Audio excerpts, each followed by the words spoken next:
guys, it's Chloe. Time for another Con Chronicles.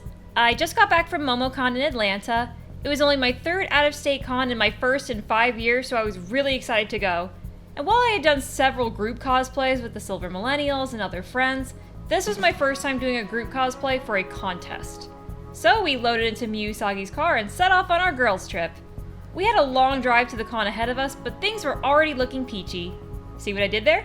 Thursday was our arrival day, so nothing too crazy, but I did get to meet Lola Valentine from the Winx Forever podcast, which was Pog. We had sushi together for lunch where she gifted me a Winx Club comic, which absolutely made my day. I ended up riding to the venue and going to batch pickup with her as well, which was fun. I loved the venue. The connecting hotel where we stayed was a little confusing to navigate at first, but I got used to it by the end of our first day. The venue was spacious and had amazing photo shoot spots both in and outside the building. If you walked across the street to the park, there were even more great places to take photos. Even on the most crowded days in the busiest areas like the dealer's room, there was extra room to move around. Things only got tight on the escalators, which were broken down a lot, and at certain booths. Namely the Idol booth, which I went to multiple times.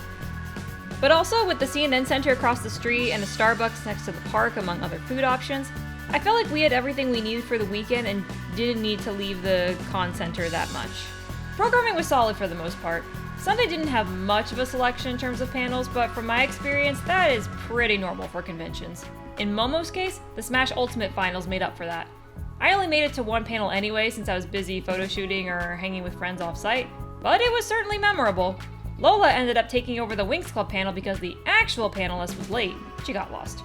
When that panelist finally arrived, Lola tag-teamed with her for the second half, and then it turned out Lola would have been mentioned in the PowerPoint plan for the panel, but the panelists didn't recognize Lola right away. Probably because she was in cosplay that she borrowed from Morgan. When she did, however, fangirling ensued, and it was adorable.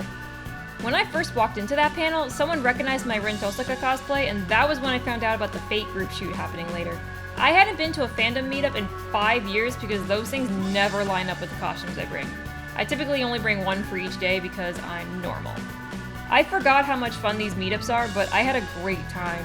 I didn't even see it on the schedule with the other meetups, which was a little odd, but I'm happy that somebody told me about it so I could come. Saturday was contest day. I do think allowing walk-ons was a little excessive considering they also had a cosplay showcase on Friday for people who bought their costumes, but I'm just nitpicking here. The coordinators were nice enough to let us go on stage first so Morgan could make it to her Iron Mouse meet and greet happening at the same time, which we appreciated so much. But the upside to having 120 entrants? Morgan made it back in plenty of time for awards. The judges were super nice, we got some helpful feedback, and they put up some great prizes for the winners.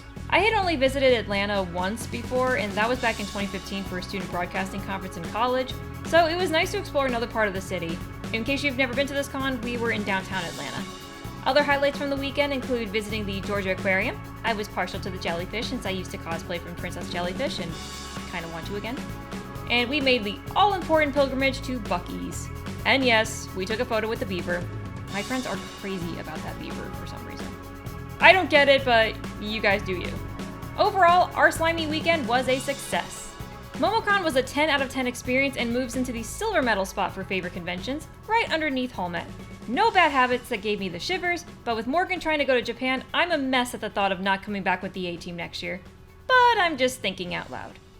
See what I did there? If you enjoyed this video, hit those like and subscribe buttons, leave a comment below sharing your own MomoCon experience, follow me on my other social media linked in the description, and I'll see you next time.